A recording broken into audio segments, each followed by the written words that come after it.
Hi, folks. This is Don Meisner with the North Country Fishing Report. You know, it's Christmas time. It's a time of revelry, holidays. It certainly is for me because the seasons are changing.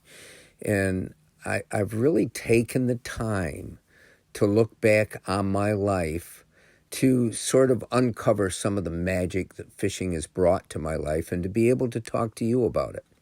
And I think one of the most important things for you to know is that just by happenstance in my life, I was given the chance to do a TV show about fishing.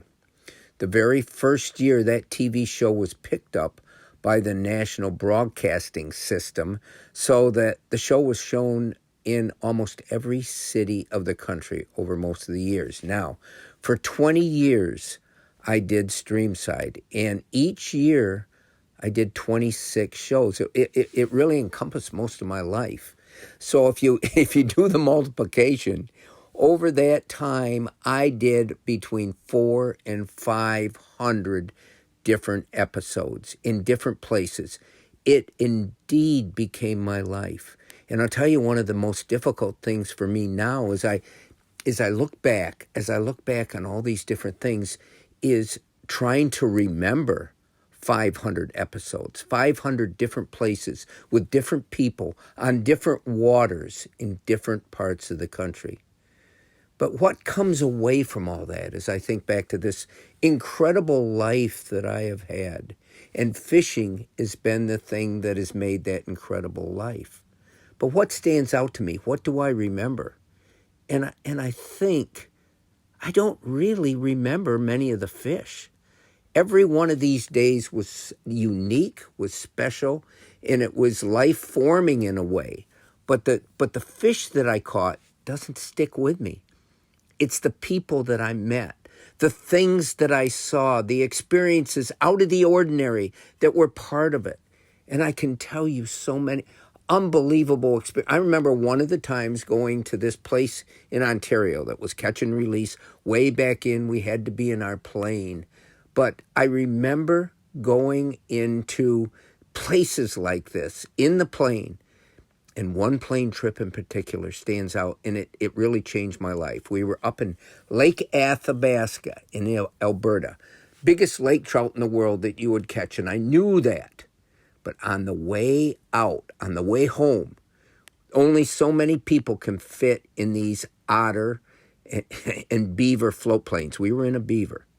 And I was the lightest in the group. Everybody was over 250 pounds except me. So I was back in the netting place where they put cargo, and away we went. I knew that our flight out of this lake to the next Indian reservation where we would pick up another land plane was about an hour. And as we're flying, and I've always, for some reason, I've always had this thing about flying, and it's not a good thing. So I'm sitting back there, and I'm counting every second, and I'm listening to every tick of the plane. And all of a sudden, out of nowhere, everything went silent. And if you're in one of these beaver planes, you know that the sound is unbelievable. You're hearing that motor like it was flooding in your ear, and all of a sudden, dead silence. And everybody in the plane looked around. Nobody said a word, including me. And I'm thinking to myself, okay, this is it. This is my ultimate nightmare. Am I dreaming right now, or am I awake? And the plane started going down, and all you could hear was silence. And I could see the pilot just frantically with his right hand reaching and grabbing things and doing things and blah, blah, blah. And in the meantime, it's all happening. Nobody said a word. And as we got closer and closer, as we started to go down, all of a sudden I heard pa pa pa pa pa pa pa like that. The engine caught, and we suddenly started to go back up.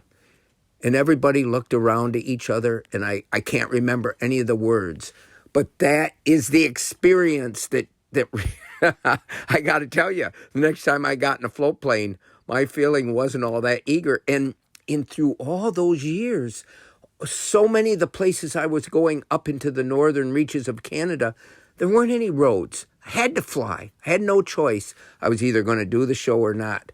But again, one of the many memories, and oh, folks, I could tell you so many different memories, and very few of them were centered around the actual fish that we caught. It was glorious to go to these places and catch fish. I love it. I love it. I love it. I love it. But why do I love it so much? Because every one of those experiences gave me a new look and take on a different part of life. And I could go on about this forever, but it's one of the reasons why I think fishing's so special. Until next time, folks, this is Don Meisner with the North Country Fishing Report.